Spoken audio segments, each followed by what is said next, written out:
దగాబడ్డ ప్రతి బిడ్డకు, కాంగ్రెస్ చేతిలో మోసపోయిన ప్రతి అన్నకు, ప్రతి తమ్ముడికి, ప్రతి చెల్లెకు, ప్రతి అక్కకు కలవాలే, కలిసి ఇగో ఈ లెక్క చెప్పాలి. ఇది కాంగ్రెస్ ఒక్కొక్క వర్గానికి ఎంతెంత బాకీ పడ్డది. ఈ బాకీ కార్డు విషయంలో ఇంటింటికి, గుండె గుండెకు, మనిషి మనిషికి వాస్తవాలు చెప్పాలి. ఏం చెప్పిండ్రు కాంగ్రెస్ వాళ్ళు? పెద్ద మనుషులుంటే ఇంట్లో ఒక పెద్ద మనిషి పెన్షన్ పొందే పెద్ద మనిషి ఉంటే, ఒక పెద్ద మనిషికి అయితే ఒక అయ్య ఉంటే, ముసలయ్య ఉంటే ఆయనకు 4,000 ఇస్తాం. ముసలమ్మ ఉంటే ముసలమ్మకు కూడా 4,000 ఇస్తాం.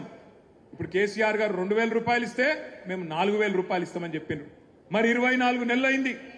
ఎంత బాకీ ఉన్నారు ఆ ముసలమ్మకు, ముసలయ్యకు అని చెప్పి బాకీ కార్డుల రాసినాం.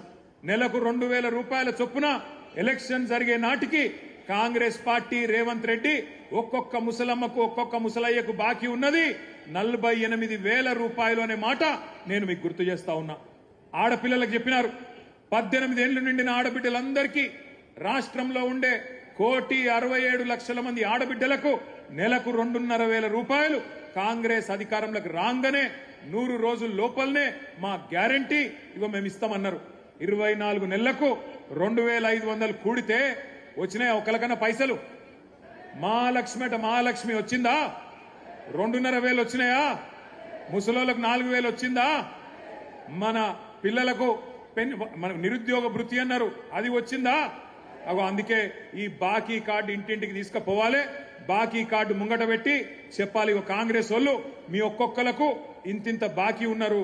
మహిళలకు 50,000 బాకీ ఉన్నారు, ముసలోళ్లకు 48,000 బాకీ ఉన్నారు.